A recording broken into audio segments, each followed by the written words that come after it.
আলাইকুম। আমার নাম মুসাম্মদ কোকিলা খাতুন। আপনার বাসা? আমার বাসা আবাসন, কেটে ধরে এখন। সর খাজুরা আবাসনে।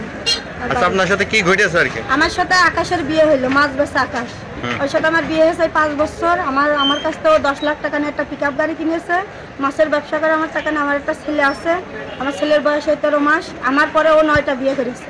9টা? হ্যাঁ, একটা মেয়ে যশোরে বিয়ে করেছে, একটা সাতক্ষীরা বর্ডারের কাছে বিয়ে করেছে, একটা হচ্ছে কালীগঞ্জ বিষয়খালী বিয়ে করেছে। করার পরে সব মেয়েদের কাছ থেকেও টাকা নিয়ে আসে মাছের ব্যবসা করার জায়গা জমি বাড়ি ঘর সব বেঁচে ফেলাইছে। ওর কোনো জায়গায় খুঁজে পাচ্ছি না।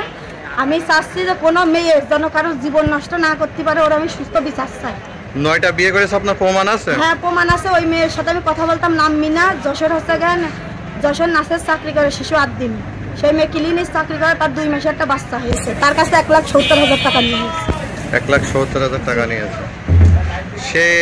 আমরা যতটুকু জানতে পেরেছি সে তো আমলিকের সাথে সন্ত্রাসী। সে আমলিকের সাথে থাকে। যে তার সাইদির সাথে অনেক ছবি আছে, তার বহুত ছবি আছে। সাইদির সাথে সে রাজনীতি করত। বহুত টাকা, আমার টাকা নিয়ে সে আবাসনে আছে, লোন ছেড়েছে। সে আমার সাথে জোরপূর্বক বিয়ে করে।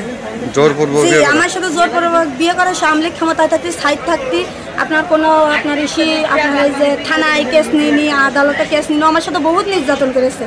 ও আমার কুপিয়ে তো আমাকে হাত পা কেটে দিয়েছে। আমার টাকার দাবিতে আমার গলায় জোর ঝুলাই দিয়েছে, যেন আমি কোনো জায়গায় কেস আমার না করতে পারি। আমি হিরণ চেয়ারম্যানের কাছে অনেকবার গেছি, কিন্তু উনি কোনো বিচার করে দিইনি।